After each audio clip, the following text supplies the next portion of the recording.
नमस्कार दोस्तों, आप सुन रहे हैं अपना यूट्यूब चैनल आराध्या इमोशनल कहानी। आज मैं आपको सुनाने जा रही हूँ घूंघट, सास बहू की कहानी। रानी, ओ रानी, सो रही हो क्या अभी तक? रानी की जेठानी जोर जोर से चिल्ला रही थी घर के आंगन में खड़े होकर। रानी यानी मैं। तभी मैं भागती हुई अपने कमरे से बाहर निकली और बोली, दीदी आ गई मैं। जेठानी बोली, रानी, तुम्हारा नाम रानी है, तुम रानी नहीं हो। मैंने तुम्हें रात में ही समझाया था कि सुबह को जल्दी उठ जाना, तुम्हारी मुंह दिखाई की रस्म है। मैंने बोला कि दीदी रात को नींद नहीं आई, जगह नहीं है और मन में थोड़ा डर था कि सुबह आंख नहीं खुली तो। रजनी दीदी हंसती हुई बोली, रानी मेरी प्यारी देवरानी, जल्दी से घूंघट कर लो, अगर माँ जी आ गई तो हंगामा हो जाएगा। मैंने घूंघट किया ही था, तभी माँ जी वहाँ आ गई और कड़कड़ाती आवाज़ में बोली, चलो अब क्या यहीं गपशप मारती रहोगी तुम दोनों? हमने चलना शुरू ही किया था, तभी माँ जी ने रजनी दीदी के कंधे पर हाथ रखा और बोली, पता है ना कहाँ से जाना है और कैसे जाना है? माँ जी ने बोला कि जब कोई बड़ा तुम्हारे सामने खड़ा हो तो हमेशा घूंघट में रहना और कम से कम अपने बड़ों के सामने आना, और बिना घूंघट के तो कभी नहीं। रजनी दीदी कुछ बोली ही नहीं, बस अपना सिर हिलाकर हाँ बोल दिया। मैंने भी बस अपना सर हाँ में हिलाया। माँ जी के जाने के बाद मैंने रजनी दीदी से पूछा, दीदी आप तो स्कॉलर हो, आप इन सब चीज़ों को कैसे निभाते हो?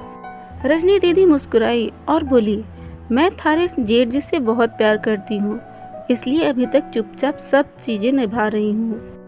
मैं कुछ नहीं बोली और चुपचाप रजनी दीदी के साथ घर के बाहर वाले कमरे में जाकर बैठ गई। वहाँ पर एक पड़ोस की आंटी जी बैठी थी। वो बोली कि यह कैसे बहू आई है, ससुर जी के सामने खड़े है और ये यहाँ बैठी है। मुझे कुछ समझ ही नहीं आया मतलब। रजनी दीदी बोली, आंटी जी अभी नई बहू है, यहाँ के रीति रिवाज सीखने में थोड़ा समय लगेगा। रजनी दीदी मुझे वहाँ से उठाकर मेरे कमरे में छोड़ेगी। 6 महीने यूं ही छोटी छोटी चीज़ों में ही बीत गए। फिर एक दिन मैं राहुल के साथ साड़ी लेने गई। राहुल का फ़ोन आया और वो दुकान से बाहर बात करने चला गया। साड़ी की दुकान पर मैं बेधड़क होकर साड़ियाँ देख रही थी, तभी साथ में बैठे हुए अंकल जी खास रहे थे। एक बार फिर, 2 बार फिर, 3 बार मैंने साड़ी वाले भैया से बोला कि भैया इन अंकल जी को पानी दे दो, बहुत खांसी हो रही है इन्हें। अंकल जी भड़क उठे और बोले, क्या बदतमीज़ लड़की है ये, कुछ शर्म लिहाज है या नहीं इसे? दुकान पर हंगामा देख राहुल बाहर से भागकर अंदर आया और अंदर आते ही अंकल जी के पैर छूकर बोले, मामा जी आप यहाँ? मैं घबरा के दुकान से बाहर निकल आई, एक लंबा घूंघट कर गाड़ी में बैठ गई। राहुल बाहर आया और गाड़ी में बैठकर गाड़ी बहुत तेज़ से चलाने लगा। मैंने धीमी आवाज़ में बोला, गाड़ी बहुत तेज़ चला रहे हो, कहीं एक्सीडेंट ना हो जाए। हम घर पर पहुँचे ही थे, तभी माँ जी जोर जोर से चिल्लाते हुए बाहर आई, देखो आ गई ये रानी साहिबा, खानदान की इज्जत मिट्टी में मिलाकर। तभी रजनी दीदी आई और बोली, माँ जी मेरे शादी को 6 साल हो गए, मैं यहाँ अभी तक मामा जी को नहीं जानती, ये कैसे जानेगी? माँ जी की जोर से चिल्लाई, देखो ये कैसे चपड़ चपड़ जवान चला रही है इस रजनी की कभी। राहुल सबकी बात काटते हुए बोला, माँ ये दोनों सही बोल रही हैं, अगर ये हमेशा घूंघट करके रहती हैं तो ये मामा जी को कैसे पहचानेंगी?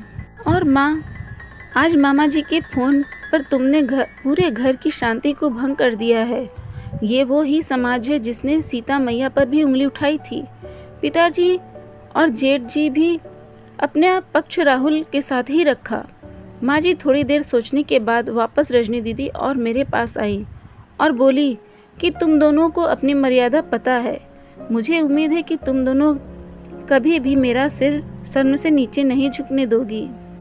हम एक ही परिवार के सदस्य हैं, हमें हमेशा साथ रहना है, अच्छा वक्त हो या बुरा वक्त, हर सदस्य को अपनी मर्यादा पता है। माँ जी ने मुझे और रजनी दीदी को गले लगा लिया।